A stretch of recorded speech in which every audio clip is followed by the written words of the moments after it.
You said you want me, but I said I would want myself. Baby, please believe it. I'll put you through hell. Just know me, yeah. A few moments later. Perkenalkan, nama saya Nurul Albab, NPM 286206138. Oke, di sini saya akan menjelaskan tentang materi ekosistem. Teman-teman udah ada yang tahu ekosistem itu apa? Oke, sebelumnya kita akan menyaksikan video pembelajarannya sebagai berikut. Selamat menyaksikan. Oke, sebelum lanjut pembelajaran, alangkah baiknya di sini saya akan membacakan tujuan pembelajarannya. Yang pertama itu adalah peserta didik mampu mengetahui pengertian ekosistem.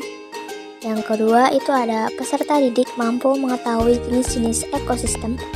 Dan yang terakhir itu ada peserta didik mampu memahami komponen penyusun ekosistem. Nah, teman-teman, itu tadi tujuan pembelajaran ekosistem kita. Apa itu ekosistem? Nah, teman-teman udah ada yang tahu belum apa itu ekosistem? Yuk simak videonya sebagai berikut. Ekosistem adalah hubungan timbal balik antara makhluk hidup dengan lingkungannya. Selanjutnya yaitu ada hubungan ini saling memberikan pengaruh di antara keduanya. Ekosistem terdapat di semua belahan bumi. Ada ekosistem hutan, sungai, padang rumput, dan lain-lain. Di samping itu ada contoh gambar ekosistem yang disebut. Selanjutnya itu ekosistem tersusun atas individu, populasi, dan komunitas. Individu adalah tingkat ekologi dan satuan makhluk hidup yang paling rendah. Contoh individu seperti seorang manusia, seekor hewan, atau sebatang pohon kelapa. Populasi adalah sekelompok individu dari spesies yang sama yang hidup di tempat yang sama pada waktu tertentu. Contohnya, di suatu lahan yang terdapat 10 batang tanaman turi, 25 ekor belalang, dan 20 tanaman jambu. Komunitas adalah beberapa macam populasi yang menempati suatu wilayah atau daerah tertentu pada waktu yang sama.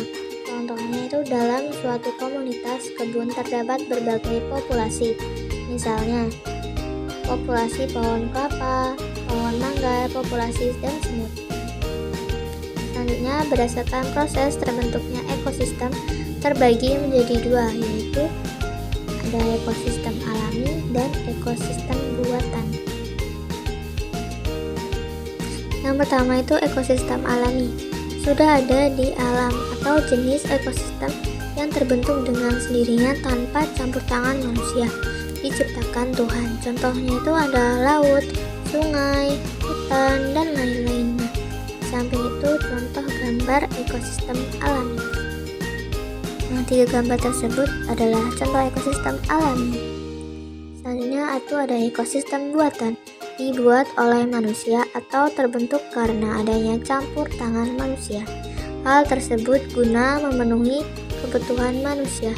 Contohnya akuarium, sawah, kolam, dan lainnya. Nah, untuk gambarnya ada di samping. Ada sawah, kolam, dan akuarium. Apa saja komponen penyusun ekosistem? Yuk simak videonya. Nah, untuk komponennya yang penyusun yaitu ada komponen penyusun dalam ekosistem terdiri dari 2 macam, yaitu komponen biotik dan komponen abiotik. Komponen biotik, semua makhluk hidup yang terdapat dalam sebuah ekosistem atau tumbuhan hewan mikroskopik seperti bakteri. Nah, contohnya ada di atas biotik komponen. Yang kedua itu ada komponen abiotik, komponen tidak hidup, fisik dan kimia yang mendukung serta menjaga keseimbangan suatu ekosistem. Itu ada suhu, udara, tanah, air, iklim, dan cahaya matahari. Nah, untuk materi selanjutnya yaitu ada ekosistem perairan.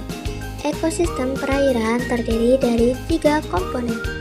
Nah, untuk komponen yang pertama yaitu ada ekosistem pantai.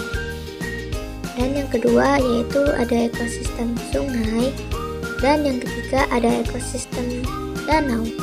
Nah, untuk materi selanjutnya yaitu ada ekosistem daratan. Ekosistem daratan terdiri dari 4 komponen. Komponen pertama yaitu ada ekosistem hutan, dan komponen kedua ada ekosistem padang rumput. Komponen ketiga ada ekosistem gurun, dan komponen yang terakhir ada ekosistem tundra. Nah, 4 komponen tersebut termasuk deretan ekosistem daratan. Teman-teman bisa memahaminya dari ekosistem hutan sampai ekosistem tundra. 4 tersebut bisa mencakup seluruh yang ada di daratan. Selanjutnya yang terakhir itu kesimpulan. Adanya keterkaitan antara komponen-komponen dalam ekosistem yang dapat membuat kehidupan bisa berjalan dengan seharusnya. Meskipun komponen biotik dan komponen abiotik itu berbeda, tetapi mereka saling berhubungan satu sama lain.